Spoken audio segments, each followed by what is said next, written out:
getting set up on the mothership and then going fishing with Troy that afternoon, catching those snook, it was like, what's the encore? What's day two? I was interested in Chokoluskee because that's a place that I've been to before but never spent a lot of time. Place rich in history. Plus, that's Troy's home water, and he knows it like the back of his hand. There he is. Oh, nice. Nice. Oh, Nice snook, buddy. Ooh. Oh, that was the one snag I was talking about. Did you see that? Oh! Yeah! Come on! Oh! He ate it! Nice, baby! Yeah, that's what I'm talking about! I got him. Relax. Oh, dude, he just ripped my boat off! Oh! Awesome! Look at that big boy! Woo!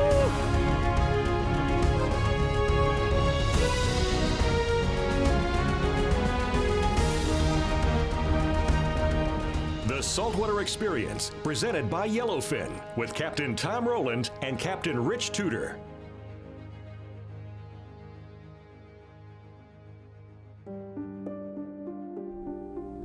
This is awesome, guys. Yeah, man. I mean, we could go, help me out here, Troy. If we go that way, is that Whitewater Bay? Tarpon Bay. Tarpon Bay there. That's how we would get to Flamingo there, out to the Gulf. Yep. And you could just, I mean, from here. And then his home, Naples, that way. Yeah, Chokoluskee. exactly. Yeah. So This is awesome.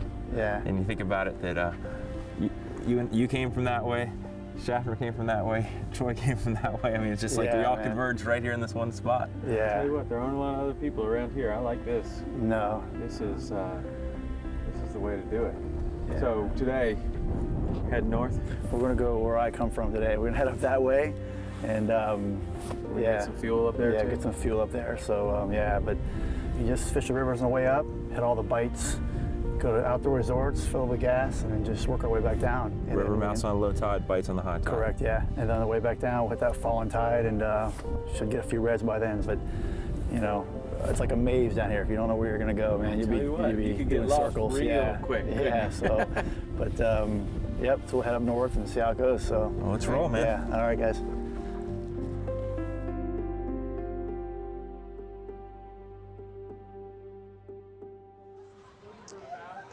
After our first day of traveling out there from Hawks Cay, going across the bay, getting out to Shark River, getting set up on the mothership, and then going fishing with Troy that afternoon, catching those snook, it was like, what's the encore? What's day two? Pretty cool, to sit around that night and that morning and just kind of, just brainstorm. Where should we go? Look on that map, and it's like, we could go, to back into the fresh water. We could go this way, this way. Yeah, we could go any direction, but we did have one dilemma.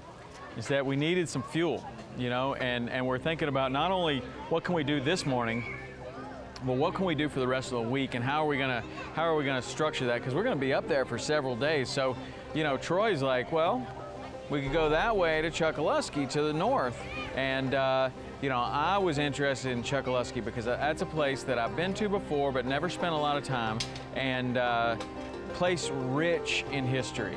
I mean, Chokoluskee has so much history. There have been books written about, the way that the people pioneered that area and the importance of the trading post there.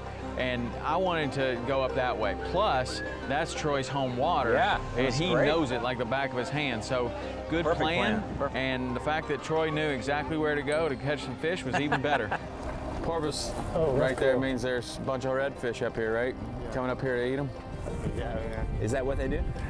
They do come in here, and you'll see them just go up there and just go, and just start thrashing. Yes, they will. But so this area, I mean, obviously it doesn't get a lot of pressure. But what do you think it is that makes this so good for snook and redfish? I think all these rivers, they funnel down, and all these oyster bars here, everything flowing out of the backcountry. Like Rich has said, that north wind's pushing everything out of the backcountry into these deeper waters right now, along with the pressure, like you said. It doesn't get much pressure here at all, Tom, and it's the middle point, so people aren't going to make this run typically on a day. They just don't want to come down here and waste the gas, See some big mullet jumping. Yeah. Now, some of the guys over and up your way have always told me to fish around those jumping mullet. I've had pretty good luck around that. There's a lot of mullet up here, so Just saying that, where the mullet are moving in and out with the redfishes. sure, yeah. So you'll see there's a ton of mullet up here, but typically, You can kind of see this channel, I guess. yeah, here. you can see the channel. We're 8 foot of water now. Oh, you know, okay, wow. so, Look yeah. at that. So I'm gonna go ahead and get one ready with. Yeah, I would get those gulps out there, Rich, and we'll throw different colors, man. We got new penny, white. Any color better? The first one that catches a fish is the right color, right? Yeah, then we'll all switch.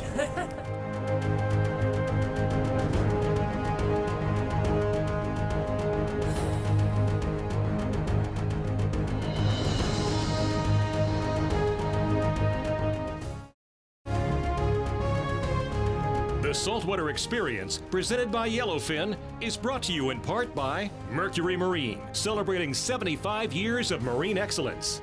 Yellowfin, only in a Yellowfin. Lowrance, find, navigate, dominate.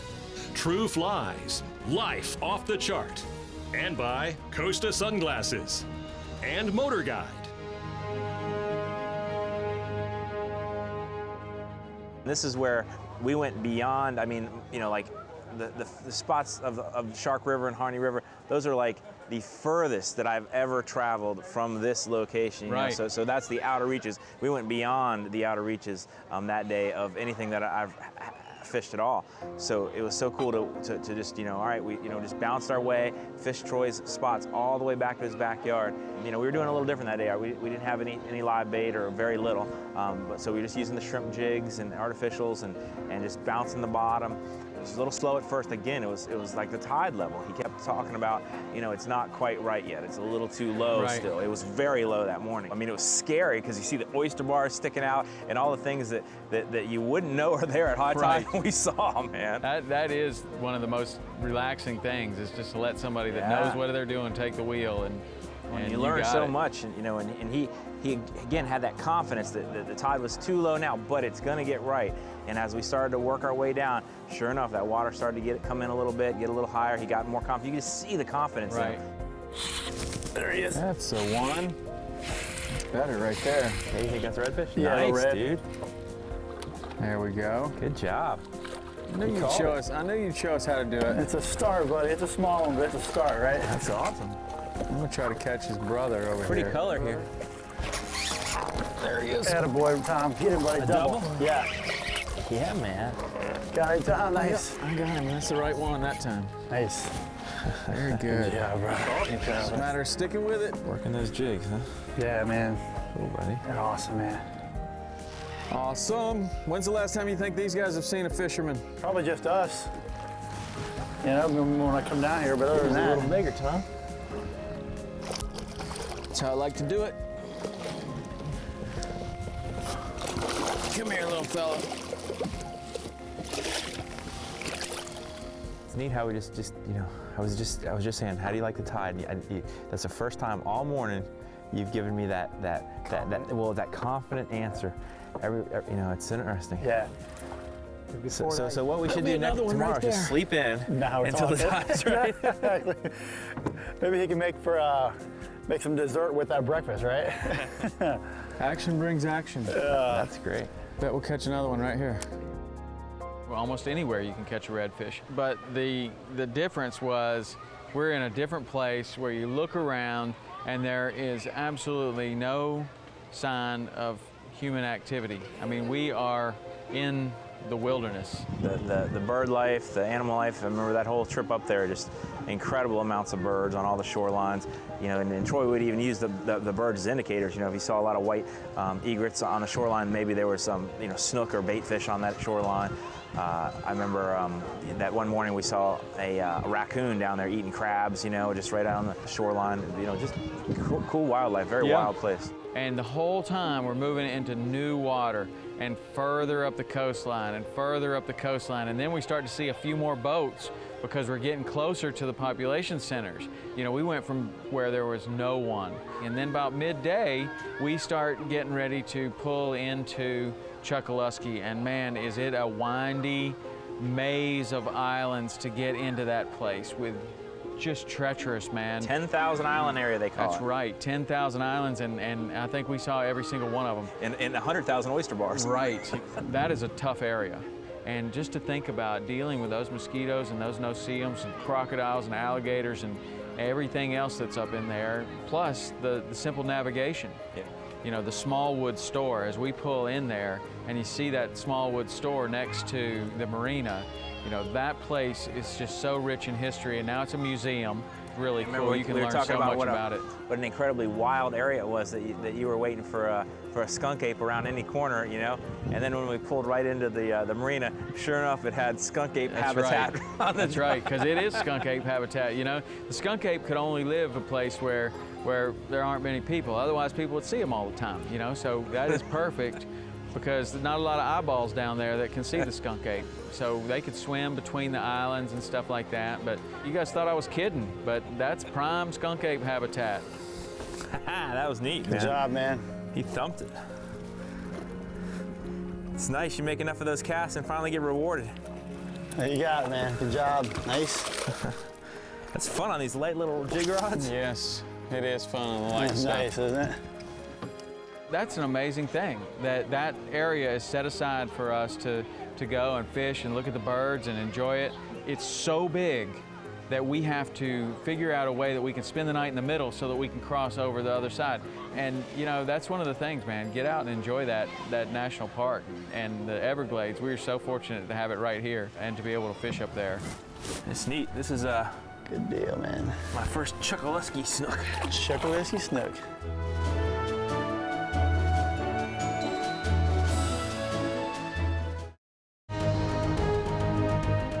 The Saltwater Experience, presented by Yellowfin, is brought to you in part by Yeti Coolers. Wildly stronger, keep ice longer.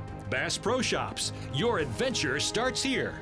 Quantum Rods and Reels, fishing at a quantum level.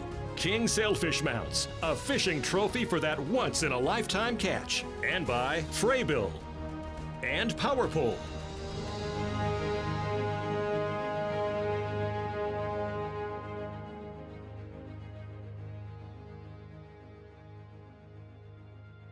When this island started being populated was before Ted Smallwood, before Ted come here, probably 30 years before. People started coming down here, white men all on the run. There's no reason to come down here if you weren't on the run. Ted and McKinney and some of them, they came down here with the attitude of a pioneer. All along the way, they knew what they were looking for, but they hadn't found it. When they got here, they found it.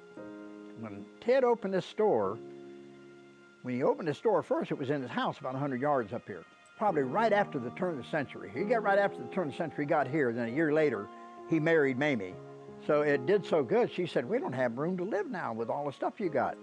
We've got to do something. He said, I'll just go build a store. And he come over here and he built this. Now, there was no labor there. Everybody here was doing their own thing. So he just started, like he did everything, he just started plugging away, and one day it was done. And after a couple of years, he got it jacked up, cement poured and all of that, and then it was an instant success. As soon as he started putting stuff in here, they were coming off these islands. Seminoles were coming, they'd camp out here for a week or so. You'd never seen anything. It's like a Walmart supercenter. Men would never come in. They would bring the pelts or whatever they had and set them down. The women had to do all that. They would go back out and gamble and do whatever. The women would come up usually 2 times a day and slowly go through and look at everything, and because the things that they would like to have, you know, they were buying stuff from Miami anyway to make their skirts and all of that, and now they could come here and order it, get it at a better price from him. So the freight boat would come in, the freight sailboat, sailors would sail in on the high tide, tie up, offload their stuff. When they get it all offloaded, then he'd have barrels of salted fish, gator hides, pelts, anything that the people out here can make $1 with. And then they would load them all on the boat, and on the next high tide, the guy would sail out. So he had a full tilt going route, and he also did the mail. And he would sail up to Everglades City, get the mail, and sail back and bring the mail here. And then he'd go blow that conch horn, let them know the mail's in. As soon as he docked, he'd blow the horn, and people come running. So he was a guy that didn't back down from anything. But he died as what we today would call a multimillionaire. Little by little, he bought up all of Chokoluskee and then donated it back to the post office and the churches and stuff like that. Still, you know, even in his late age, he was a wealthy man. In the mid-'70s when they closed it, and Lynn Smallwood was Ted Smallwood's granddaughter, and they were very close. And ever since, and she was close with Thelma, and ever since Thelma Smallwood, that was her, that was the older daughter, she took it from Ted. Ever since Thelma closed this store up, Lynn felt bad that it wasn't still open. But she didn't want to take it on as a store. There was too much competition at that time. And I believe it took them about 2 years, and then they finally opened it up. And it's in the public domain. And an interesting thing, too, is everybody knew that Thelma was closing the store. So they knew that vandals would come in here. So they come in here literally with boxes and got all the stuff and put it in their garages and their attics and just took all the stock out. Well, when they heard that Lynn was going to open a store up, they just started bringing it back. And it all came back. That's where all of this is. 95% of everything in here is the stock that Thelma Smallwood had on a day-to-day basis. This is just the way it was when she left. And I think that's the big appeal to it.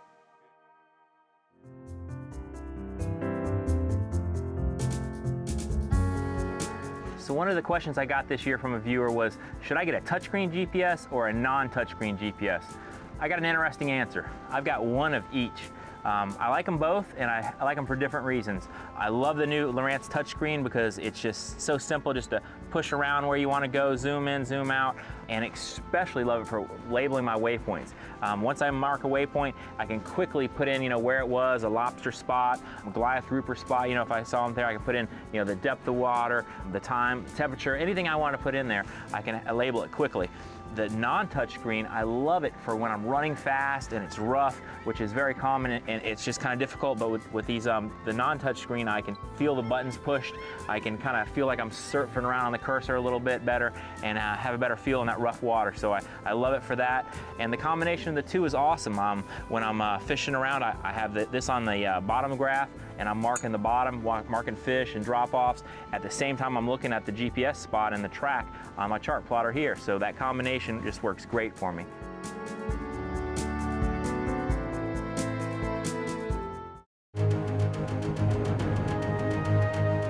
The Saltwater Experience, presented by Yellowfin, is brought to you in part by Hawks Cay, the only key you'll need. The Florida Keys in Key West, come as you are. Marine Formula Stable protects against the damaging effects of ethanol fuels in marine engines. And by Loadmaster. We love to communicate with fans of the show. Now, while I'd like to meet everybody face to face, sometimes that's just not possible. But there are other ways. Check us out on Facebook, Instagram, and Twitter. Ask questions and get advice from both me and Rich. And don't forget about our YouTube page where you can see behind-the-scenes videos and full-length shows. We hope to see you there.